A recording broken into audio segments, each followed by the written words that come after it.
What do you think happens when men kind of take that opposite path and challenge disappears and they decide to just kind of settle in that convenience and settle in that comfort?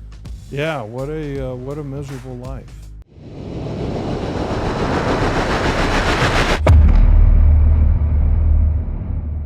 On the podcast today, we have President and CEO of the Wild Sheep Foundation, Gray Thornton, one of the most influential conservation organizations in North America dedicated to protecting wild sheep and wild places. Gray has spent decades at the intersection of wildlife conservation, hunting advocacy, and outdoor leadership. Under his leadership, the Wild Sheep Foundation has become a global force for conservation, funding and supporting millions of dollars in habitat restoration, wildlife management, disease prevention, and access initiatives benefiting not just wild sheep, but countless other species across North America and beyond. A passionate outdoorsman and respected voice in the hunting community, Gray is known for bringing together hunters, conservationists, outfitters, agencies, and policymakers around a shared mission: ensuring the future of wild sheep and preserving the hunting heritage that funds conservation. His work has helped expand awareness of the North American model of wildlife conservation and the critical role hunters play in protecting wildlife and public lands for future generations. So welcome to the podcast, Gray. Great to be on. Thank you, Dustin, for having me on. You bet. Appreciate it. I have a couple notes here that I thought were interesting that I didn't read live in the bio, but one of them is you were a superbike racer? Yes. Yeah. When was that? Oddly enough, in my 40s, and I started late. I guess I was a late bloomer, but yeah, I got raced in the Central Motorcycle Racing Association. So we would do superbike races in Texas, Oklahoma, and then later they started going into Alabama. But yeah, I raced on an endurance team. We'd do 4, 5, and 6 hour endurance races, 3 racers, 1 bike. We had a Gixxer 1000, and then I raced sprint races on a Honda RC51. But yeah, that was a need for speed. I had a lot of fun. But it was funny because, I got into motorcycling after a divorce. I think that's normally when you have some sort of a midlife crisis. Yeah. And I started riding, and I had a super bike, and then I Harleys and things like that. But it was kind of odd. I figured I was just going to kill myself, because we were getting crazy on the streets. I was in Dallas at the time, and I thought, for what we're doing on the street on these super bikes, I probably should go to a track. So I went to a track. There was a place called Motorsport Ranch there in Texas, and I joined it. It's kind of a motorsport country club, and went to a couple racing schools. I was, I wasn't great, but I was okay, and I had fun. So I started racing. Yeah, it was cool. Were you into motorcycles since you were young? No, it was a late thing. Kind of funny, actually, when I was with Safari Club International. The then executive director, Phil DeLone, and I were flying over to Germany, and we were going to have it was a Jagen and Fischen show in Erding, and we had a few days after it, and we're flying over, and I think we were having a couple of cocktails on the Delta flight, and he goes, "Hey, what do you want to do after we do this, the show?" And somehow we decided, probably 2 vodka tonics in, that we would rent motorcycles and ride into Austria from Munich. Oh, wow. And so we did. Dang. And, he goes, "Well, you ridden?" I go, "Well, I had a little mini bike." And I go, "How about you?" And he goes, "Yeah, back in high school." And Dustin, literally, I'm renting this bike, trying to do this in German. And we rented a BMW and a Honda CB500, and a BMW, I think it was a 650. And literally before we got out of the rental shop, I'm asking my buddy, I go, "Now, the clutch is on the left, isn't it?" I mean, so yeah, it was pretty volunteerish, but we had a good time, amateurish. But yeah, we had a good time. We went into Innsbruck and did the Autobahn, and we thought we were pretty badass. And then took them up into the mountains. Yeah, too. and then it just, I thought, well, I bought one, and then I bought another, and then then it kind of spiraled into racing. But it was interesting. I crashed once on a race at Texas World Speedway, and that was the fastest track in the circuit that we were on. On the bank. It was an old NASCAR track that then they put an infield in. So you were on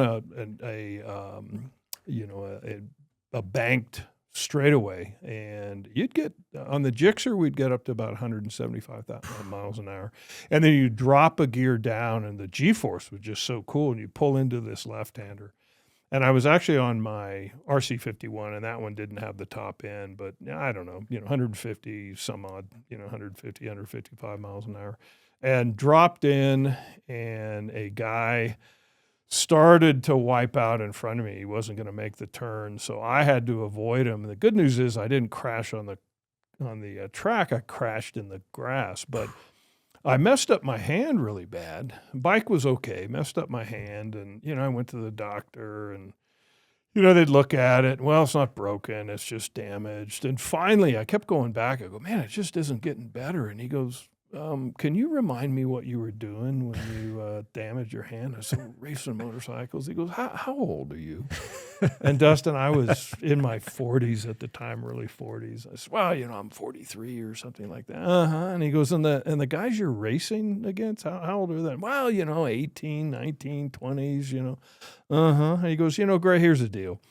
At your age, when you crash, you break. At their age, they bounce. He says, I strongly suggest you get rid of that hobby. So I quit racing because I raced for about 3 years in the circuit, and then I quit racing. I still had my Motorsport Ranch membership, and then I dropped that, and I kept the Honda for about a year, and I'd just go out in the garage and fire it up and listen to because we'd put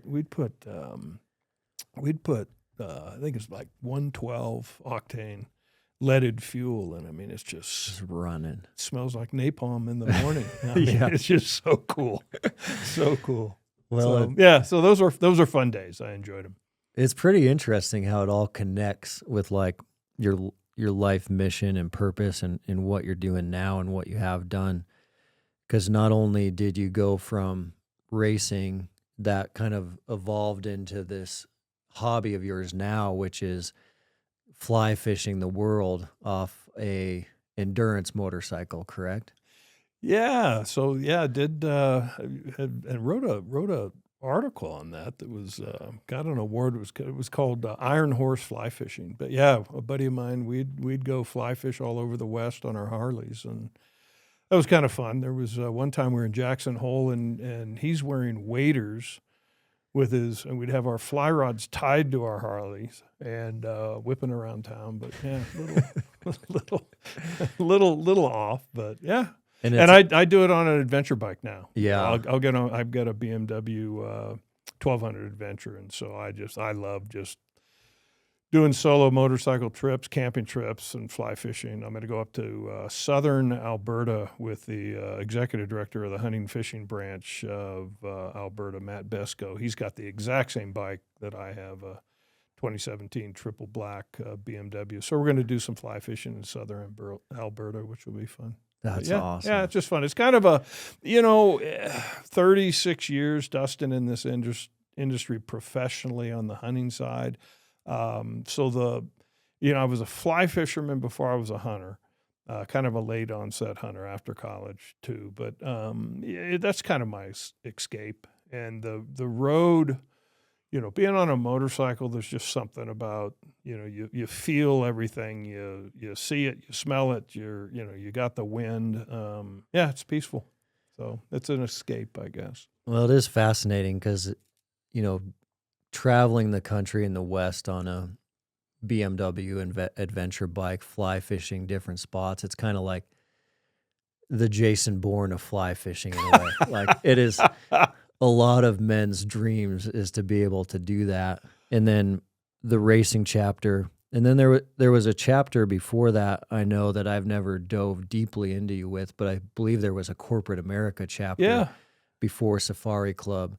And there's a fascinating thing about that with your life that, a lot of men get trapped in that corporate America bubble, and they kind of wither away and die. And they wither away and die a lot of times because of the lack of adventure, the lack of wilderness, the lack of Mother Nature, the lack of wild places. So it's interesting that you're protecting wild places now through the Wild Sheep Foundation, but you're also making sure there's this adventure component in your life, probably so that you don't crash and burn, I would imagine.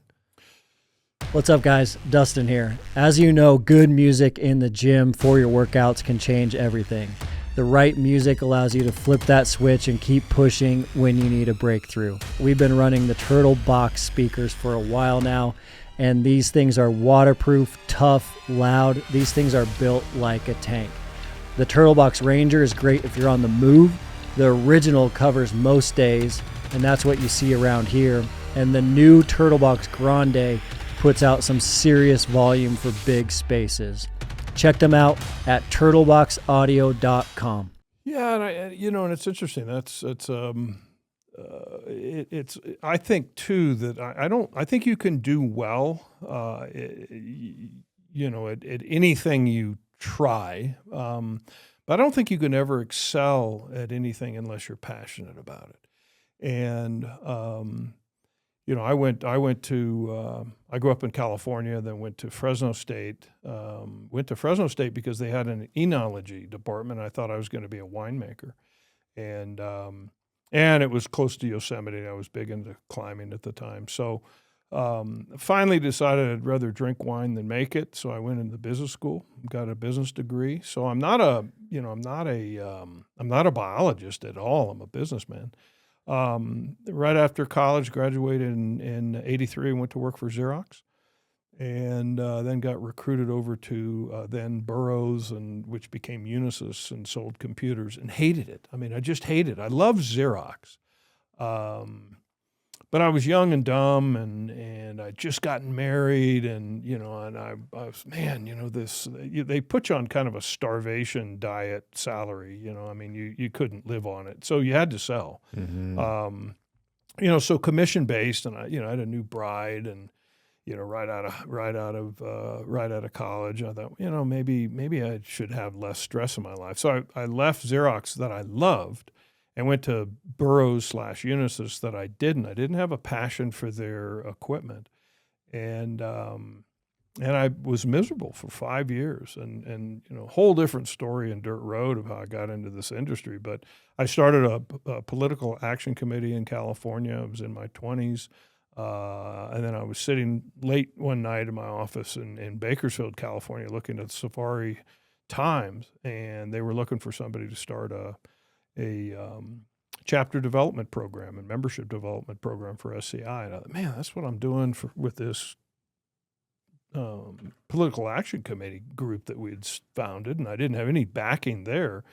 And so I left a pretty lucrative job at the time. I mean, you could make good money in the computer world, but I went for something, took about a 50% pay cut, went to something that I was passionate about, and then just threw myself at it, but with a business side, So it was first SCI. I was there for 7 years, doubled their membership. They had about 15,000 members when I joined. I left 7 years later. They had 32,000. We grew their chapter network, a bunch of great people there, and then it was recruited over to Dallas Safari Club. Worked with them for 11 years. And that was interesting. They were originally a chapter of SCI, and then they broke away in 1982. So their own entity, but really small. I think there were 600 members, maybe 200 exhibitors, and just built that with again, just good people. I mean, it always takes a team, and we just had really, really good people. Texans are fabulous folks. My mom was born in San Antonio, so I was kind of coming home in her mind, going back to Texas. And then after 18 years of the Safari Clubs, it was time for a change, and I really wanted to pour my energies and my focus into more on the conservation side. and was looking at Elk Foundation, had an offer to go there, but Sheep Foundation was in. I'd been involved with FNAWS back then for going to their shows in the early 1990s, and I liked the passion that their membership had. They were going through real tough times, though, Dustin. That was right after they'd gotten in a intellectual property lawsuit, lost, had a big judgment against them, were basically bankrupt. So, it was kind of like going into Dallas. I left Safari Club International that was strong, went into an organization that needed help, and same thing with sheep. And holy smokes, it's been 18 years later. That's wild. And, I thought, oh, man, what's going on here? So, 18 years in the safari clubs and 18 years now with sheep. So, but it's a mixture of business, passion for the resource, just passion for wildlife conservation in general, but certainly passion for, our lifestyle and our heritage. And, we seem to go in waves on either super strong anti-hunting sentiment or, anti-conservation sentiment, and we can dive into that. But, we seem to be in kind of one of those waves again. You look at what's going on in Colorado, you look at what's going on. In Oregon, they literally have got enough signatures for a ballot initiative in Oregon that would prevent you from trapping mice, growing cattle, doing any sort of animal husbandry at all. Wow.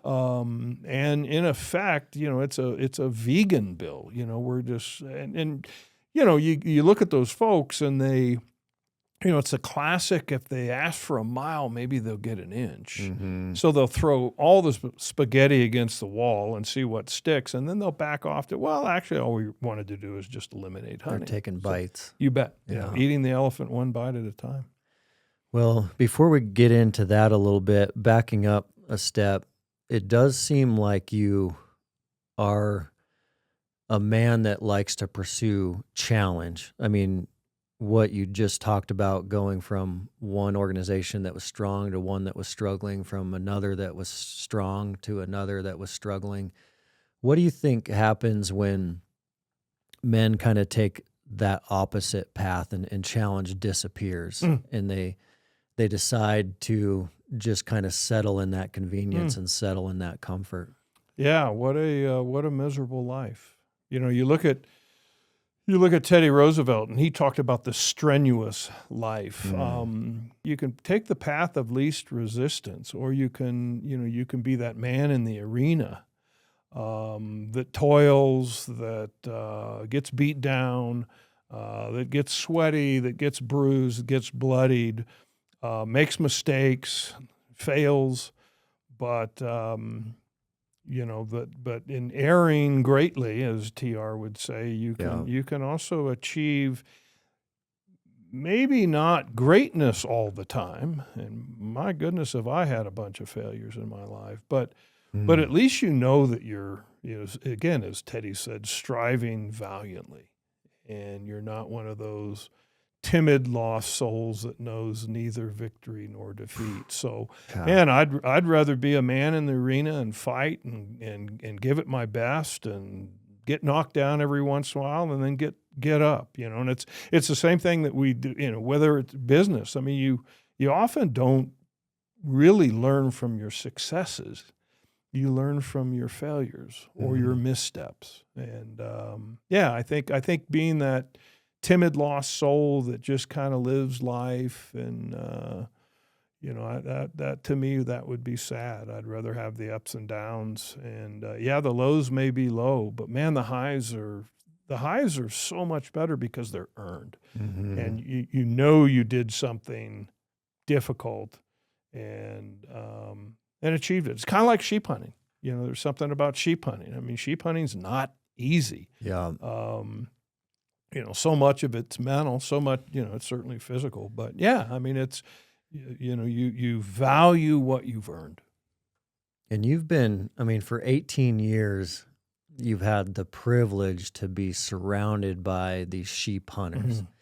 And these sheep hunters and these guides and outfitters. And anyone who's ever been to sheep show, the second you put boots on the ground in Reno, it is tangible. You can feel it in the air. You can smell it. You can touch it. There's something different going on.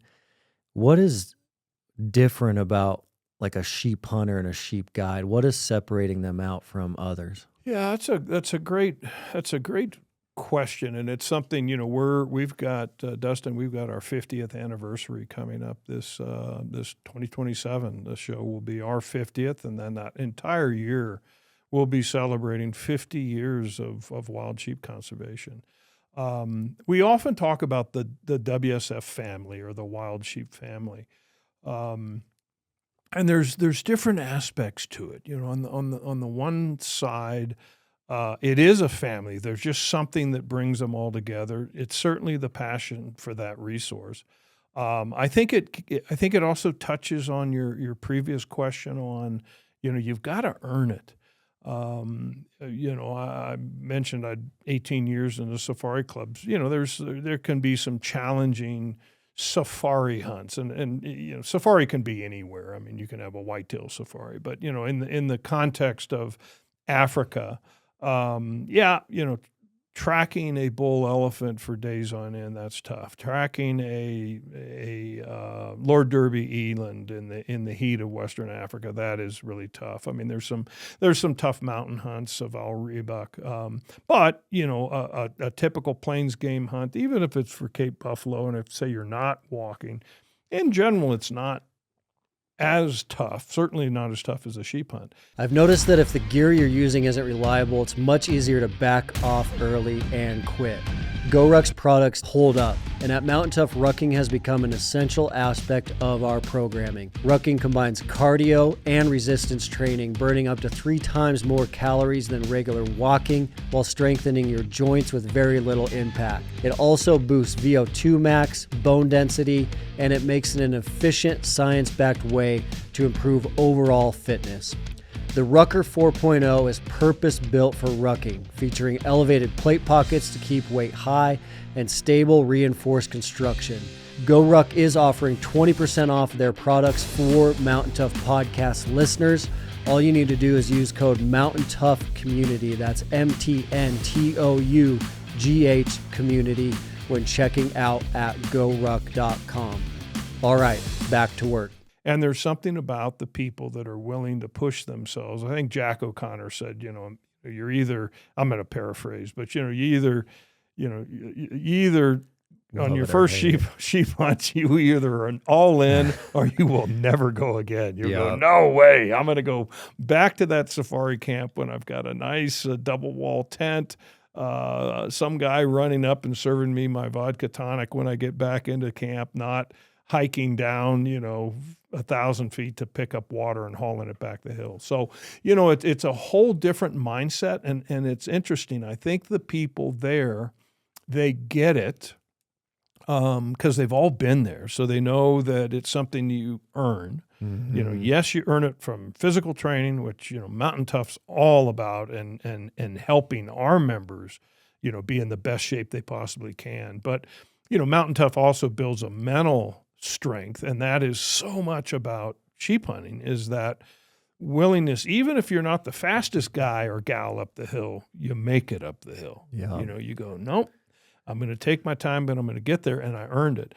And so I think there's that side to it where they all know that they're kindred spirits from that standpoint, and family from that standpoint, that they've earned it. But it's interesting to look at how welcoming they are to that aspirational hunter. They are. Yeah. And that is also, I think, a very, very important part of the family. And I've heard this time and time again, where a new guy or a new gal will come to the sheep show and then meet with an icon, somebody that they, gosh, I see this guy's hunted all over the world, or that gal, is got 3 fanals with a bow, those kind of people. And then they realize that icon is willing to talk to the aspirational guy or gal. and spend time with them and share. And, there's something special about that. And from the icon standpoint, I don't know if it's just they identify with the way they were years and years ago, or they're just damn good people, willing to pass on what they do. And to the, you mentioned privileged and blessed to work with these people. You're so right. We've looked at, sheep hunting's, you're either lucky or you've got a wee bit of cash in your pocket. I mean, it's not cheap. Yeah. And it's interesting. You look at the super accomplished sheep hunters, men or women, and they're also very, very good business people. Well, and I think it gets back to that strenuous life that they're willing to, number one, take some risks, but more than anything else, they're willing to really put effort into it. And whether it's their business, they're dedicated to it. And then they enjoy the fruits of their labor. But there's a dedication within a sheep hunter that's special, and it crosses from their business to their hunting life. It's fascinating. I mean, it's like the strenuous life. Once you've experienced it, it's almost like you've joined a gang and you want to interact with people that have also been through or in that gang, because just by like looking across the room and the certain glimmer in their eye that they're going to be able to relate to what you're talking about. But it's crazy how it does connect to real life or normal life and business life, and how we need to almost recalibrate back into those learnings from the mountain at times as we're going through difficult things off the mountain. I remember a couple years ago, a good friend of ours bought a Dall sheep hunt in the Anwar, and it was a 10-day trip, and he did not have a ram on day 10. They weren't seeing much at all. It was a backpack hunt, him and his guide backpacking all over the Anwar, and his guide asked if he wanted to stay. And it was a 10-day trip that he'd purchased. And this friend of mine is like, yeah, I'll stay as long as you'll let me stay, which is rare and unique and has a lot to unpack. Most people need to get back for work or need to get back for their job. And he was like, hey, I'm committed. Let's make this thing happen. He ended up being on the mountain for 19 days with his guide. And on day 11, they dropped in a food supply out of a Cessna, and they lost it for a couple days. So they found it like on day 13 when it hit the ground in the little parachute. So on day 19, he comes out with his ram, but he's also an insanely talented businessman. And it's almost not, the word talented might not be the right word. He's a man that just never quits, whether it's on the mountain or whether it's in business. And he's been through some crazy ups and downs, some trials, some suffering, some tribulation, but he just doesn't quit. And he also doesn't quit on the mountain. And it's almost like at Sheep Show, you feel kind of how those two worlds tie together. Yeah, and that it was interesting. We just had an Icons of Conservation event in New Orleans, and we recognized a very, very accomplished female sheep hunter, Shelley Sayer, and her husband. He's accomplished as well. But it was interesting, Dustin, because just before that event, we had a board meeting in Bend, Oregon, and it was in conjunction with our Oregon chapter, Oregon Wild Sheep Foundation. And it was after the event, and I was chatting with a young guy, and he works for an outfitter up in that area, and then the outfitter came over, and we're chatting away and just kind of visiting about various things, and then he started talking about Shelley. and I'm going to have to go and introduce them. And so I do a bio and the like, but I always try to interject something, something notable. I mean, Shelley, I think her first Fanaz was a 700 club Fanaz. I mean, she just amazing sheep hunter and all around hunter. But this outfitter, he starts talking about Shelley, and I mentioned, I'm going to be introducing she and Doug at the Icons event. And he said something, and you just touched on it. And he said, she has no give up. And I went, no give up? Well, now, isn't that cool? And I go, explain that. He goes, well, she had the Unit 11 tag, it's Hell's Canyon tag, and they found a sheep way down the canyon. And going down towards it, he fell, busted up his knee really bad. Now, he's got no give, he doesn't have any give up too, or no give up either, but ended up needing, after they got their sheep and out of their 18 stitches, so he was pretty busted up. They get down to the sheep, Shelley makes the shot, get the ram, dark. He's got an in reach, so he can in reach the buddies and go, hey, either come help us tonight or we'll stay here and we'll try to get out of here in the morning. And Shelley goes, no, I can do it. And she may not be the fastest one up the mountain, but she has got no give up. Yeah. And she made it back up the mountain, as did he. Got up to the plateau. It's an interesting topography there, dropping, from plateau down, down into the river there. And, so there is something about that characteristic of a sheep hunter. And, if it's, you crest that ridge thinking that that's the final ridge, and you get up and you go, oh, no, there's another one, and if you just keep going, I think that's what brings us all together. And it's this shared, earned respect. And, I don't consider myself a big sheep hunter at all. I've got all 4 sheep, but, I'm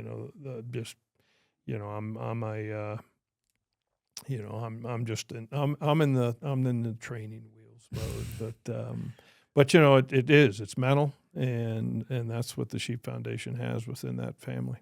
10 years ago, we kicked off the Backcountry Preseason Prep Program. It was a straightforward 80-day program built from thousands of hours testing with dedicated backcountry hunters. Now, with a full decade of real results, we've completely rebuilt it into Preseason Prep 3.0. We've added more aggressive metabolic conditioning, smarter load progression, tougher mental finishers, and even better programming to help hunters build that unbreakable grit for high country, heavy packs, and long days in rough terrain. It is still the same mission, getting you stronger and mentally tougher for the backcountry.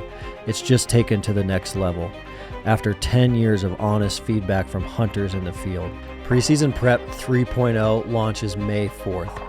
If you are serious about this fall, it is worth checking out. Mountain Tough Podcast listeners always get 6 weeks for free on the Mountain Tough app. All you need to do to take advantage of that is use the code MOUNTAINPOD at checkout. That's MTNPOD on your monthly membership. Yeah, it's interesting. You look at what's going on in the world now, and you look at what's going on with technology now, and you look at like what you're doing with iron horse fly fishing on the BMW and what you're doing with the Wild Sheep Foundation. It's almost like your life is in a lot of ways protecting these elements of freedom. Like what you're doing with the adventure bike is exercising your freedom, and us having the ability to walk into these wild places is us exercising our freedom. And without that, we become really depressed and we have a lot of issues. And it's almost like the Wild Sheep Foundation, I know it has a bullseye on protecting sheep, but it seems like it's even bigger than that, especially when you see what's happening now. It's almost like by focusing on sheep, you're really protecting wild places. And these wild places are really protecting our generation's ability to exercise freedom, but then our kids and their kids' ability to exercise freedom. And without that, we're gonna face some major challenges. You know, you're absolutely right, and if you look, you know, yeah, we're a species-specific organization. You know, no doubt. You know, wild sheep in North America, wild sheep around the globe, and you could throw in, you know, the cap or the goats as well. But you know, obviously with our name, it's Wild Sheep Foundation, and that is where we put our emphasis. But as you point out, you know, sheep are an indicator species. They're kind of the canary in the coal mine. If sheep are doing well, that means you've got some really good, pristine habitat. And if sheep are doing well, generally other species down the list or down the mountain are doing well. And to the point on freedom, you know, really interesting. You know, Dustin, our makeup, the organization's rather unique in the field. It's different than SCI, DSC, elk, mule deer. We have a chapter and affiliate network that are completely autonomous organizations. So, you know, we share a vision, but in many ways, we compete against each other for either donors, members, or dollars. And it's friendly competition, but, you know, our chapter network, they're all autonomous organizations, unlike kind of a superior subordinate that you'd have at an SCI or you know, ducks or elk or mule deer. And so, you know, Wild Sheep Foundation being the papa bear, but still, you know, in many ways a peer with our own chapters and affiliates, you know, we're always trying to define our place. You know, where can we best, most effectively, most impactfully operate in our space? And, you know, we're kind of finding it in the big picture, sometimes international, sometimes North America only, sphere where we're a catalyst for big things. You know, our chapters and affiliates can be the boots on the ground, but we're a catalyst for big things. So, you know, we're thinking that, and we're going through a strategic planning process, and we're looking at what we do. And yeah, we're sheep. Yeah, we'll do some goat work and ibex work. We're a catalyst for big things. But there's another part of our mission statement, and that is, you know, promoting hunting as a conservation tool, if you will, and you know, promoting the interest of the hunter. So there's an aspect of our mission, even though we're sheep focused in a critter group, that is working to perpetuate our ability to hunt. Well, you know, SCI says it really well. First for hunters, you know, protecting our freedom to hunt. So it's, you know, are we gonna dive into their space? No, they've got a great niche and do an exceptional job. But boy, we can play in our space and contribute that, whether it's youth programs, women programs, or as you touched on the opening of the podcast, you know, we do carry a big voice internationally because we're extremely effective in what we do for wild sheep. I mean, bottom line, there is no organization out there. We're 11,000 members, so we're you know, relatively small from a membership standpoint. And so, you know, I like to say that, you know, we may have a relatively small footprint, but we cast a long conservation shadow. You know, we just this last year, we directed $11.5 million into wild sheep conservation and advocacy and education and, you know, habitat protection. That's wild. And promotion. The year before, 11.1. This year, we're right on track for about 11.3, 11.4. So you look at this small organization, we're driving more and more money into our mission than any other organization out there, which is incredible. Now, we got to make sure that it's impactful. But what that's giving us is others in our global community see us as, wow, that's a leader. That's a leader. So we have a real strong voice. We're trying to strategize to bring the same success that we can have conserving sheep into protecting our freedom, protecting our heritage, protecting the funding model that works. The North American model of wildlife conservation. It is a model and a funding mechanism for conservation based on freedom. It's a concept. It's not rules. There's pillars, but it's concepts. Yeah. And you can. We may be getting a little esoteric here, but, freedom is a concept. What does it mean to be free? Well, it probably means different things to different people. Well, same thing with the North American conservation model. It means different things to different people, but it works. And so we're this voice and trying to, I think, maybe more strategically find our lane, always mindful of being better, which I think gets back to, what we were talking about on just that, that ethic of never giving up. Yeah. Well, never giving up also means you don't just sit back like that guy you were talking about. I'm just going to coast along in life. No, everything we do, we have an after action report. What did we do well? What can we improve? What did we fail in? And it's okay to fail. At least you frickin' tried. Yeah.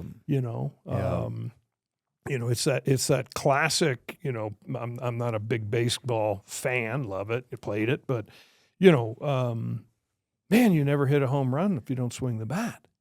You might get on base on balls, but you'll never hit a home run if you don't swing the bat. So swing the bat. And that's what we do as an organization. We make decisions pretty quickly. Yep, we've made bad ones. But, if we get 51 to 60% of them right, we're in a good place.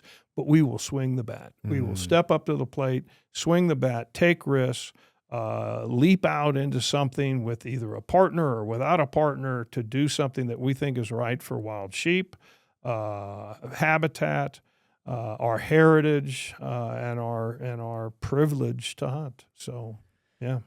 For more than a century, America's sportsmen and women have led the way in paying for the restoration of wildlife, conserving habitat, and investing in the future of our natural world. This is a legacy built not on what we take ourselves, but on what we give back. That's the nature of conservation, paying it forward for the next generation. This is the reason Mountain Tough is a proud partner of Wild Sheep Foundation, an organization committed to keeping and putting wild sheep on the mountain. If you're not already a member, learn more today at wildsheepfoundation.org. It's interesting too, because baseball, Hall of Famer is hitting 30% and failing 70% of the time. Good point. And I think that it's crazy that someone who's failing 70% of the time can be best in the world at a given sport and make the Hall of Fame. And I think a lot of guys, if we go back to the first question of that individual that knows they're not in a challenging situation, but they know they need to enter a challenging situation, and something right there is locking them up, some fears. The one thing that is fun is to, look at life in reverse. And looking at life in reverse, you can eradicate a lot of those fears because you can see how things have grown and how things have evolved. But when you're looking out in the future, you can't see that. And so you lock up with fear. And for you, I imagine 18 years ago, at the Wild Sheep Foundation, it didn't look much like it looked now. I imagine, it was much smaller, numbers were much lower, members were lower. The show probably looked very different. Does it kind of blow you away by how the organization has grown, but also does it blow you away by how well you guys have done for protecting these wild places? I mean, the opportunities we have now that we didn't 18 years ago are significant. Yeah, I mean, the 18 years ago, that's kind of a funny one. You know, my dad is 93, and you know, he's got legs in him. It's amazing. The Thornton side lives into their hundreds, so you know he'll be around. Very, very competent, very talented, very successful businessman in his own right. College textbook publishing companies, but. You know, I'd gone from SCI, took a risk, and went to Dallas Safari Club. Very small organization, built it. I mean, you know, great group of people there. Their DSC 100, you know, fabulous. Got it to a level that it then could just continue on its success. Went to Sheep Foundation. Dustin, it had $39,000 unencumbered in the bank. It had a $1.9 million judgment against it. It had spent probably another 1.5 to 1.9 in legal fees to lose. And I went to a board meeting, and I'd moved from Dallas up to Cody, Wyoming, and I'm there in Cody, loving where I am, but pretty worried about what was going on with Wild Sheep Foundation. I call my dad, and I kind of telling him, and he goes, son, next time you change jobs, would you do a little bit more due diligence? It's like, no shit. So thanks, Dad. Yeah, thanks, Dad. And so, it's kind of interesting because it was the toughest thing I have ever done in my life for 3 years. It put my health into a tailspin. I quit sleeping. I'd moved from an organization in a big city with a whole network of support people to this small little group in Cody. Great membership, but had 8 families in Cody that depended upon me, and there wasn't a lot of opportunities in Cody other than what they had. So I was worried about, their livelihoods, their families, obviously worried about our organization because we had no money. And, what do you do? And it's kind of like to my dad's comment, well, Dad, I made the decision. I don't have a choice. I better not give up.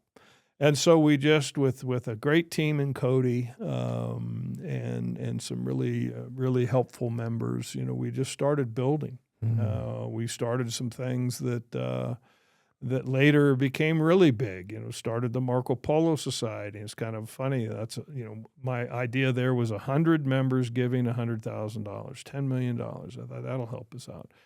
And in all honesty, there was a conservation motive to that, but the bottom line, it was to keep the lights on. And I mean, we needed gifts to keep the lights on back then. Well, we've come a long way. We're trying to endow the foundation. 2010, we had $5 million in restricted funds in an endowed fund. Now, in our conservation fund and our endowment fund, we've built that up to about $21 million. Our goal is to hit $25 million by the end of 2027. And why is that? Why am I talking about numbers like that? Well, you look at our business and you look at what we do as organizations. We have these conventions, and Dustin, you've talked about it, and I love the sheep show. It's just the feeling of it is just there's no other show like it. And why? It's because of the members. Yeah. I mean, the people are just so cool, so passionate, so giving, so generous, and then they're generous of their time, their talent, and their treasure. They're happy to share time, their experience with some young gal or guy. But that is a risky model. That is and it's a very labor-intensive model. Yeah. And so 18 years ago when I was interviewing to come to the Wild Sheep Foundation, I said, I don't know how many more years this model has. I mean, it's the DU model of the banquet thing.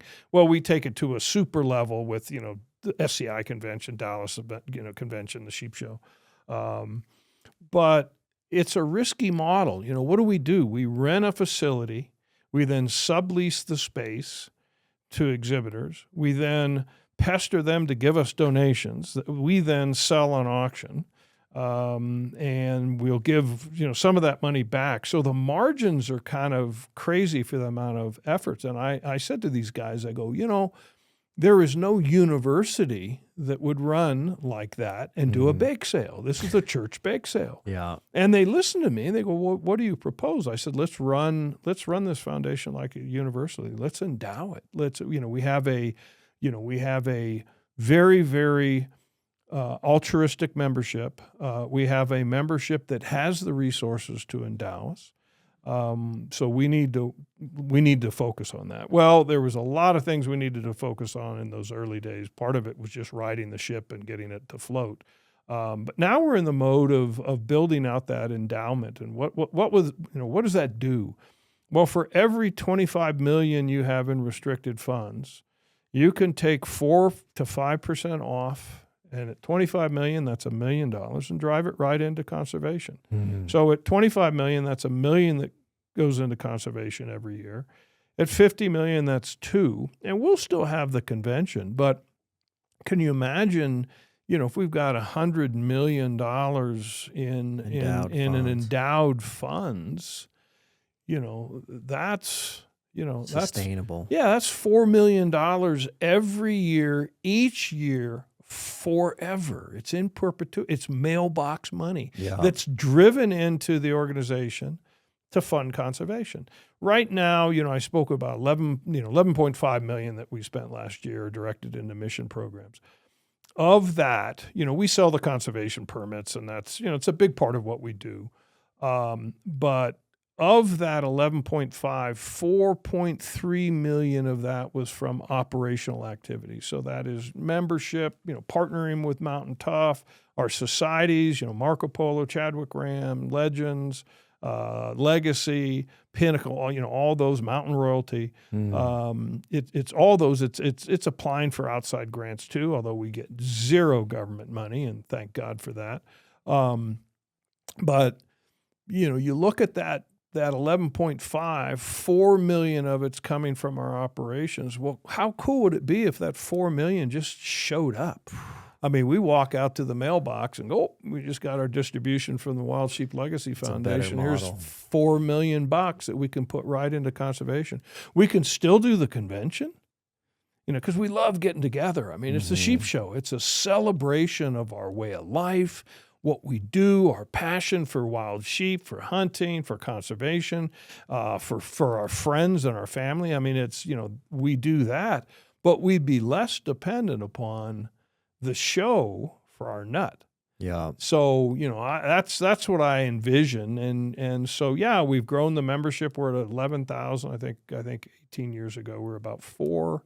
Our funding model, I mean, we had $39,000 in the bank. Now we're spending $11,500 and giving it away, if you will. That's crazy.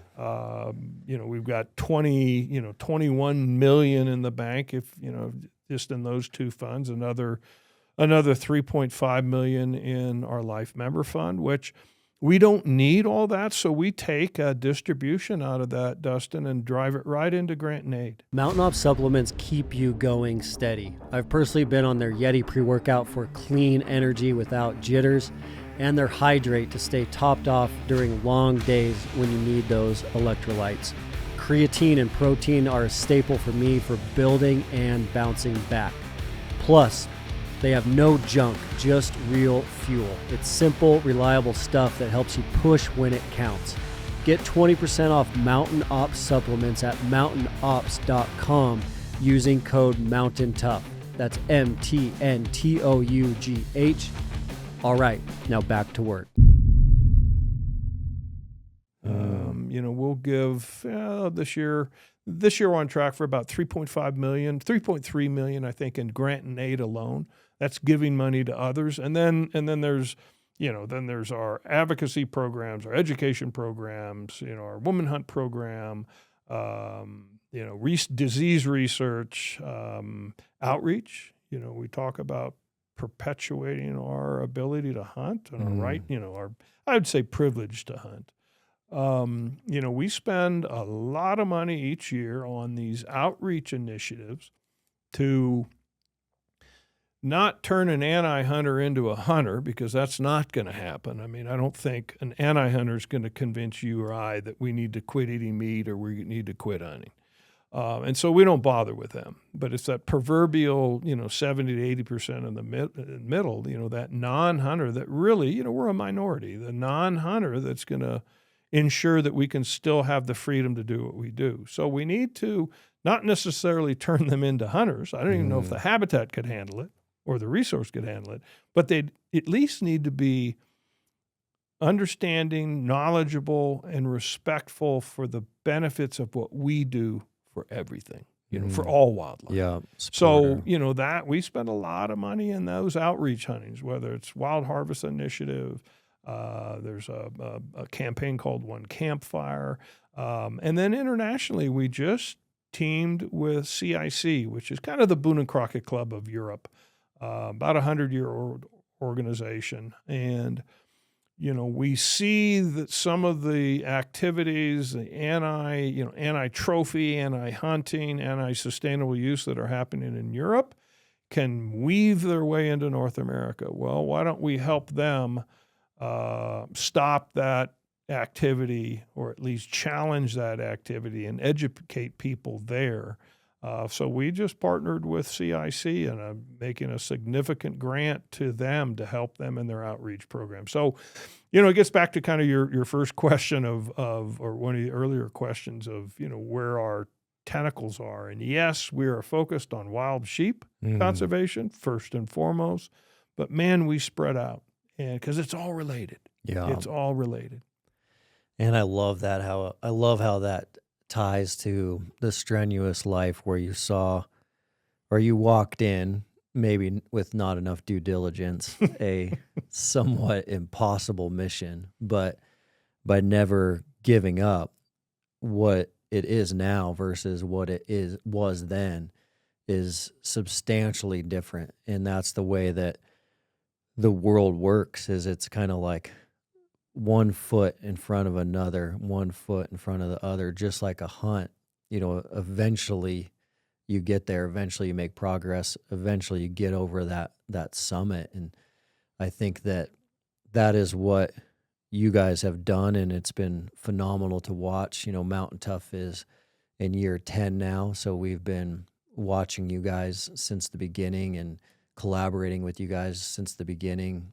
For us, and to see that journey over 10 years, you can see the significant impacts that it makes. My final question for you, to stay on time, is based on all of that, based on what you guys have done and are accomplishing and have accomplished over the last 18 years, where do you land on, are you pessimistic, optimistic, or kind of realistic on the question of, like, are my kids' going to be able to hunt on public land in North America? I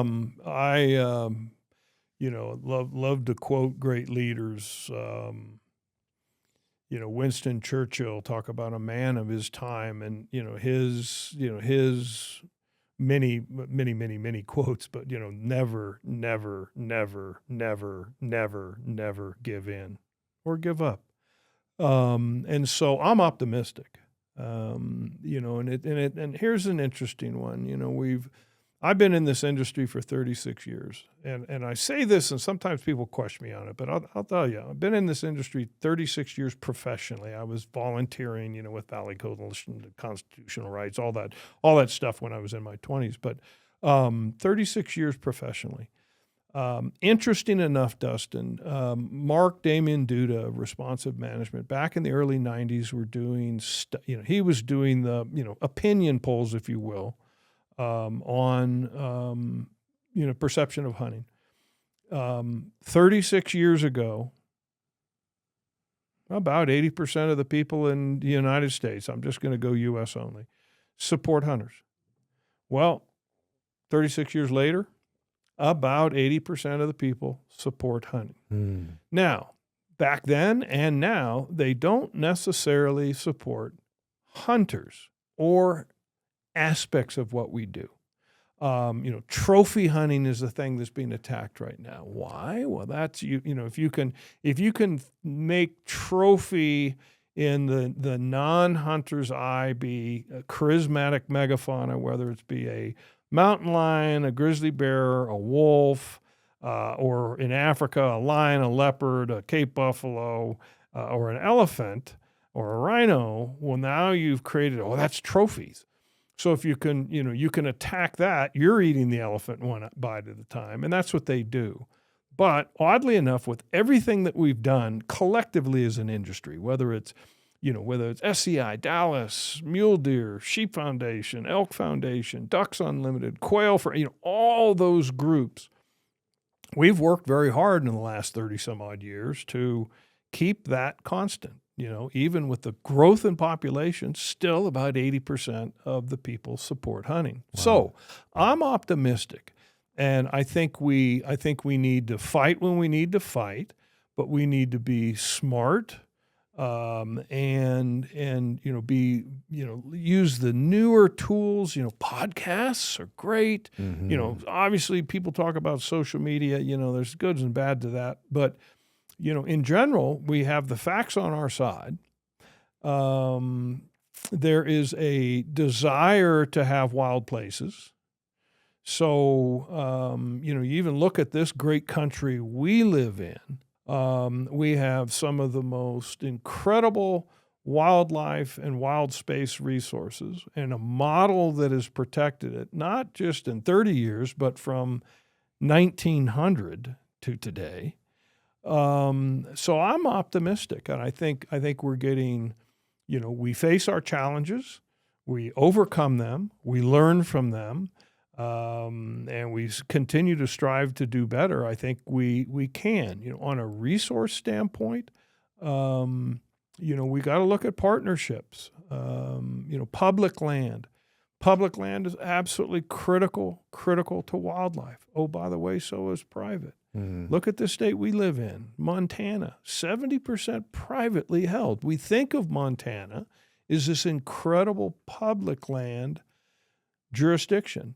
Well, it is vast majority of it's privately held. So what do? We need to work on those partnerships. So much of the wildlife we enjoy on public land spends a good amount of time on private, and vice versa. So let's be creative there. Let's not create enemies. Let's create partners.